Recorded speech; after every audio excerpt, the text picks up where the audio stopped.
제가 정년 퇴임 후에 저의 삶을 이렇게 돌아봤을 때 몇 가지 이렇게 변곡점이 있지 않습니까? 그 중에 하나가 학위라고 생각해요. 내가, 학위인데, 나는, 독일에서, 의과대학을 나왔으니까, 이제, 거기서 이제 박사학위 한 건, 그건 일종의 루틴에 들어가고, 독일은 그런 우리나라에 없는 제도가 하나 있어요. 교수 자격증이라는 게 있어요. 하빌리테이션이라고 그러는데, 이것은 그 유도나 태권도나 유도에서 검정띠를 매는 거죠. 아무리 박사 학위를 해도 교수 자격은 달라요. 그러니까 그건 대학 교수가 되기 위해서는 논문을 10개 써도 이 시험을 통과하지 않으면 안 돼요. 그것이 이제 하빌리테이션이라는 건데, 그 시험을 내가 이제 도전을 했죠. 그래가지고 아마 의학 방면에서 모르겠어, 지금. 한국 사람으로 받은 사람 아마 아직까지는 못 들었어요. 한두 명 있겠죠. 그렇게 좀 희귀성이 있는 학위예요. 그거를 제가 도전을 했어요. 그래가지고 그걸 받고 그 다음에 귀국을 했어요. 그러니까 독일에서의 그 아카데믹 라이프라고 그럴까?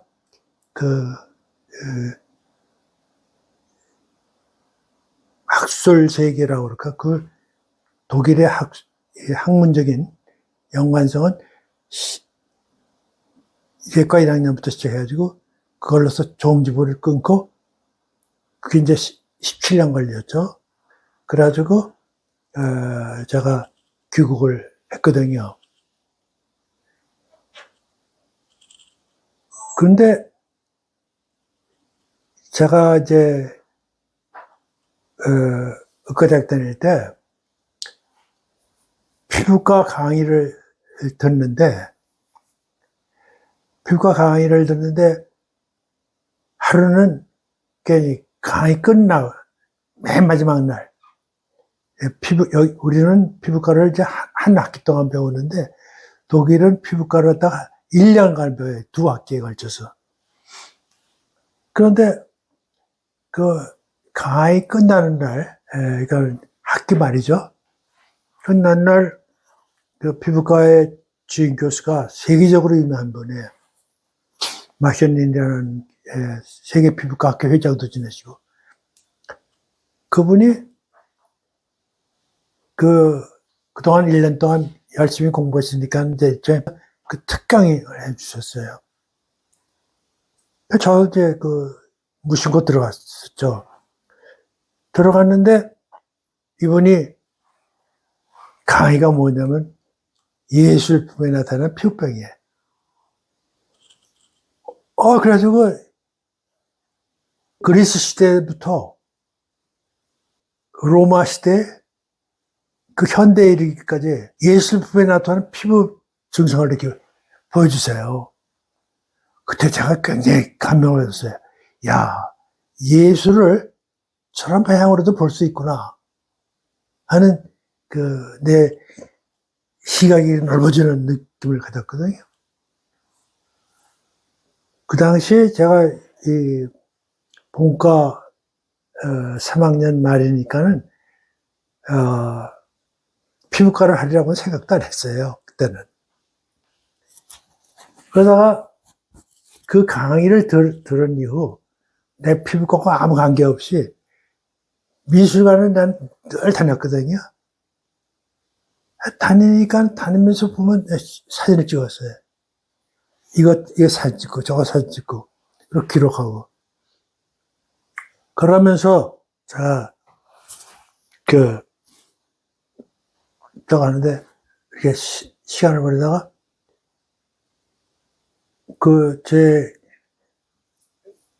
독일은 의사국가고시를 구술로 봐요. 지금은 안 그렇습니다. 지금은 이제 혼합형인데, 기본 원칙은 그래요. 의사국가고시를 이렇게 교수를 이렇게 가면서 봐요. 근데 이게 왜 국가고시냐? 그분들이 공무원이니까. 국가 공무원이니까 그분들이 시험 문제 내고, 그건 국가행위예요. 그래서 내가, 졸업할 때, 그게 이제 60년대인데, 그때 내가 시험을 몇 분한테 봤나? 그러니까 51명한테 봤어요. 그 다 구술제외. 그냥, 예를 들면 내과도 10명 있죠? 있잖아요. 예, 무슨 심장내과, 뭐 무슨 내과 있잖아요. 예. 근데 첫날 이게 시간표가 나와요. 며칠 날 어느 교수한테 가라 이렇게. 내가 우리 선택 못하고 그러면 외과에 어느 교수한테 가고 무슨 이게 쭉 돌아요. 그냥 외과를 예를 들면 한 열흘 봐요. 여러 교수를 통해서. 내과를 한 열흘. 그다음에 피부과는 이제 하루. 근데 내가 피부과를 가서 시험을 보는데 그 교수가 나를 어떻게 기억을 했는 거예요. 그때 내가 이제 서양 사람이 그때 유일했으니까. 그분이 나한테 연락이 왔어요.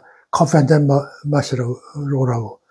그러니까 하늘 같은 분이 나한테 커피를 먹으러 오라고 그래서 갔어요. 갔는데 결국은 자네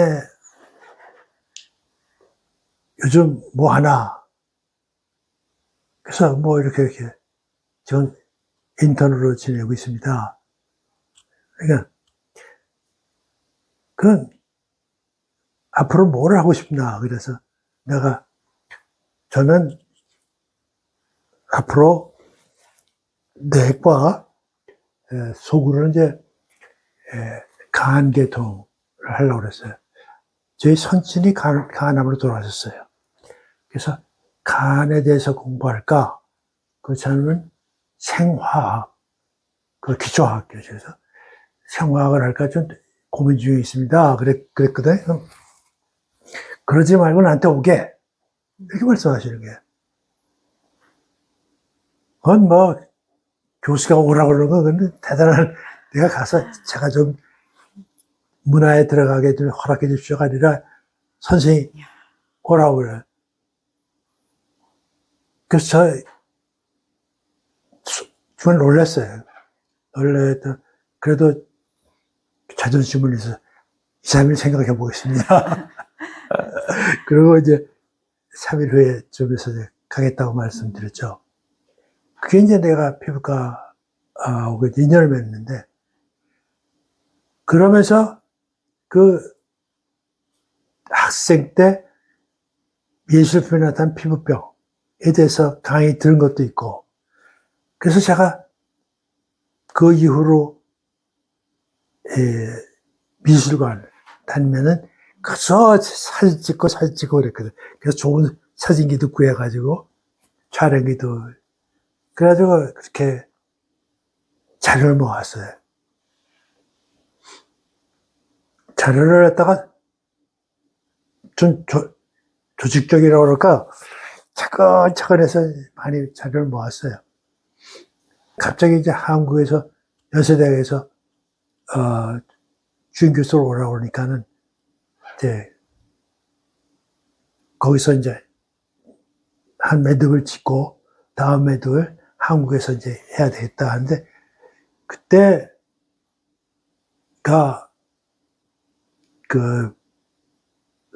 한국이 좀 불안할 때예요.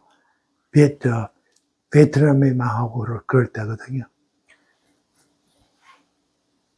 그 나타내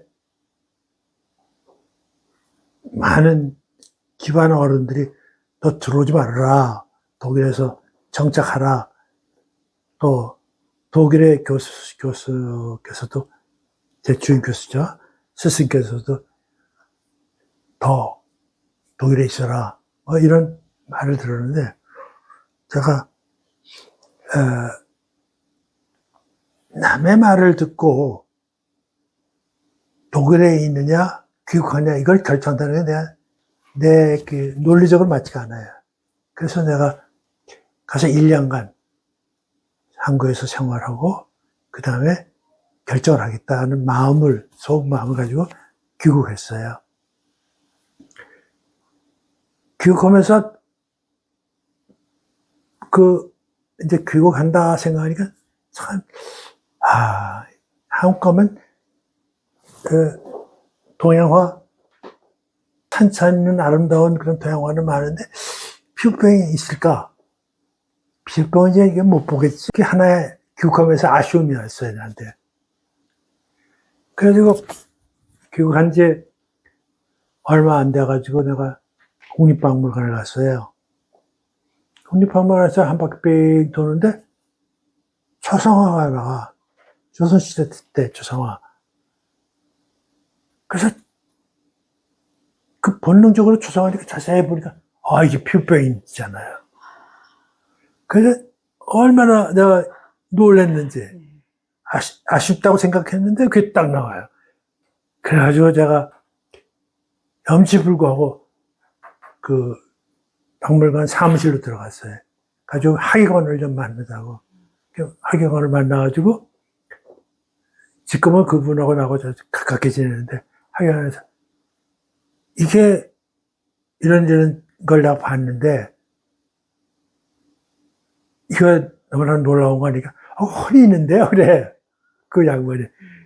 그분이 지금 유명한 윤용희 교수라고, 명지대학교 명예교수죠. 그분에. 그런데 그 사람이 몇 개 보여줘요. 내가 그냥 가슴이 뛰는 거예요. 그래가지고 또 자료를 모았어요. 너무나도 리얼하게 그린 거예요. 그 자료를 모으고 이제 동양 서양, 동양이 다 이렇게 있으니까 한국 미술을 이해하려면 중국 미술을 이해해야 돼요. 중국의 초상화는 어떤가, 일본의 초상화는 어떤가, 그걸 모르면 그 값어치가 떨어지는 거예요. 그래서 이렇게 연구하면서 자료를 모았을 거 아니에요. 그 자료가 이걸 정년퇴임 해가지고 이걸 버리자니 그렇고 내 제자들한테 주면은 그 부담일 수도 있고, 제자가 나한테 와서 선생님 그거 저한테 주세요. 그러면 막 기꺼마으로 줄 텐데, 얘 이거 어떻게 생각하냐 이렇게 물어보지도 못했어요. 부담이 될까봐. 그러니까는 내 마음에 항상 부담을 갖고 있을 거 아니에요. 그러다가 유홍준 교수를 만났어요. 그때 그 전부터 내가 유홍준 교수 만나고, 유홍준 교수, 윤영희 교수, 이태호 교수, 이런 미술학의 전문가들이죠. 그분들을 만나가지고 저녁에 한 번 식사하는데, 내가 이렇게 자료가 많은데, 이거를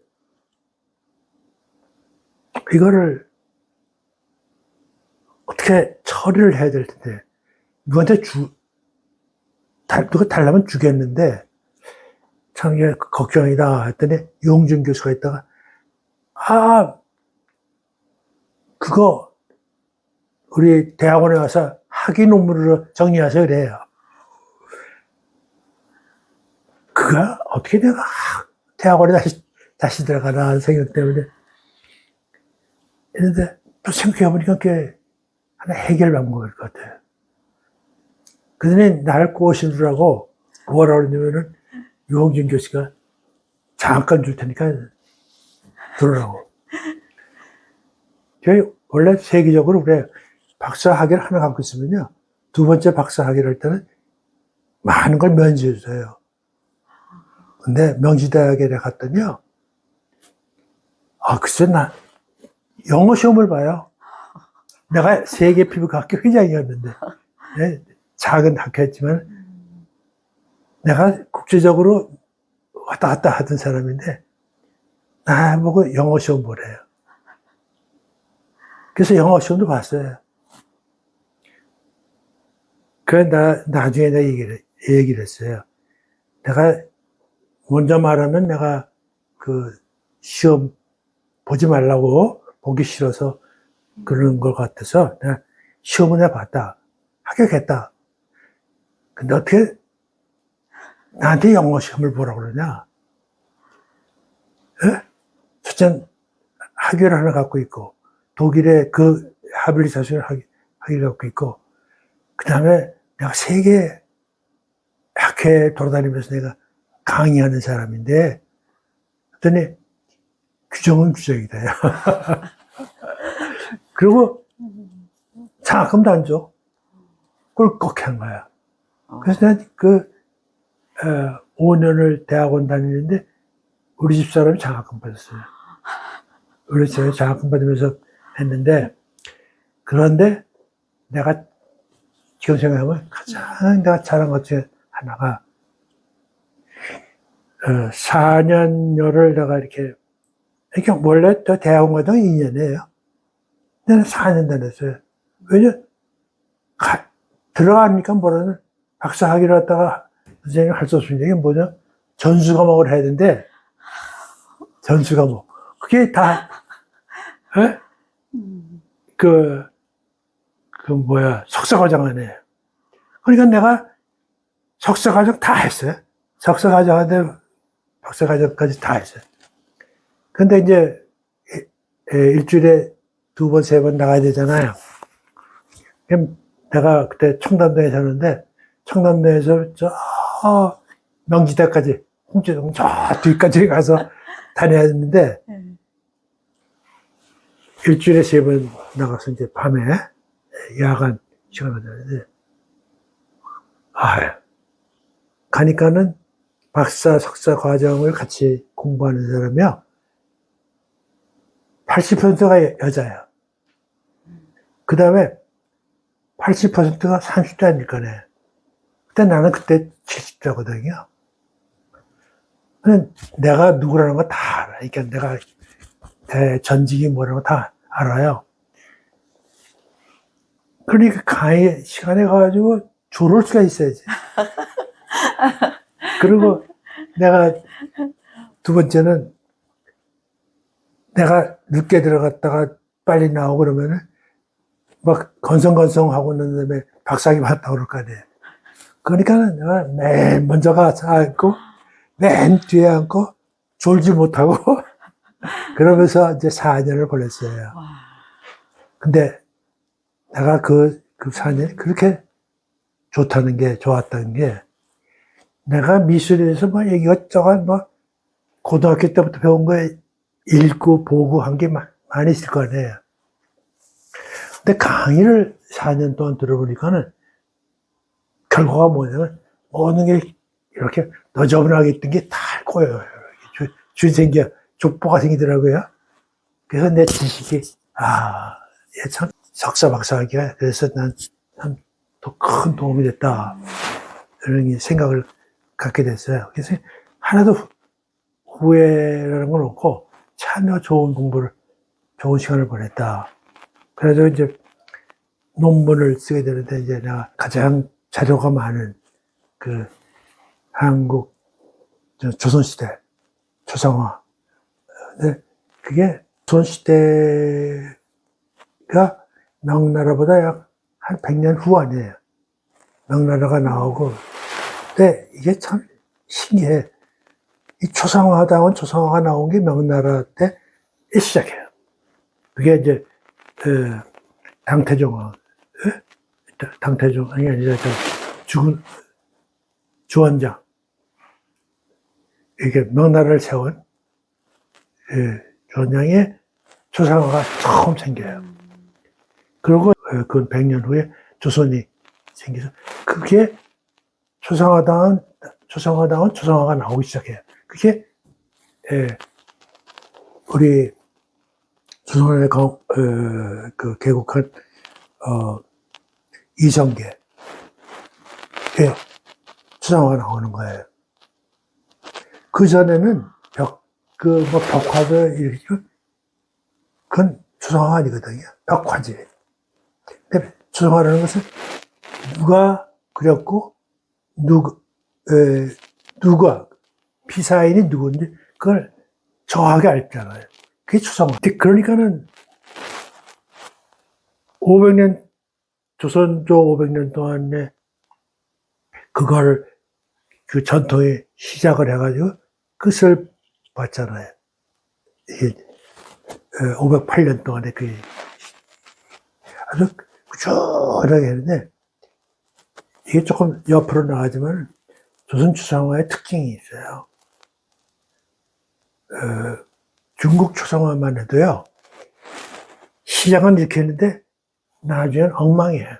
그냥, 나라가 크니까, 지방마다 화풍이 달라져요. 근데, 조선 추상화는 그 500년 동안에 그 화풍이 한 번도 안 바뀌어요. 그건 미술사에서 정말 드문 일이에요. 르네상스 시대는 이런 그림이 나오고, 고딕 시대는 이런 그림이 나오고, 다 그런 거 아니에요. 그러니까 미술이라는 것은 바람을 타요. 시대적인 바람. 그걸 화풍이라고 그러잖아요.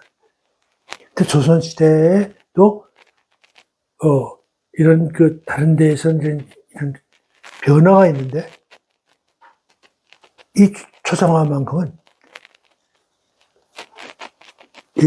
이성계 초상화부터 맨 마지막에 매천이 초상화까지 똑같이 나와요. 거의 화풍이 한 번도 안 바뀌어요. 이거는 세계 역사에 이런 일이 없어요.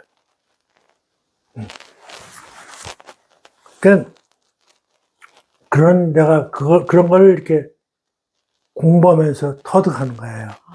그러면은, 그래서 내가 이걸 혼자 갖고 있으면 안 되겠다 해서 책으로 낸 거예요. 바로 저 책이죠. 예.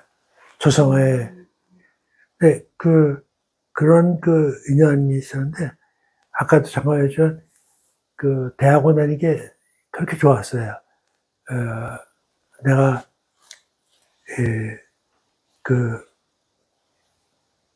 동료 대학원생들한테, 전에 흠 잡히면 안 되겠다. 그런 생각으로 했는데, 다음 기회에 다시 얘기하기로 하고, 조성화 관련해서 이 정도로 얘기하겠습니다.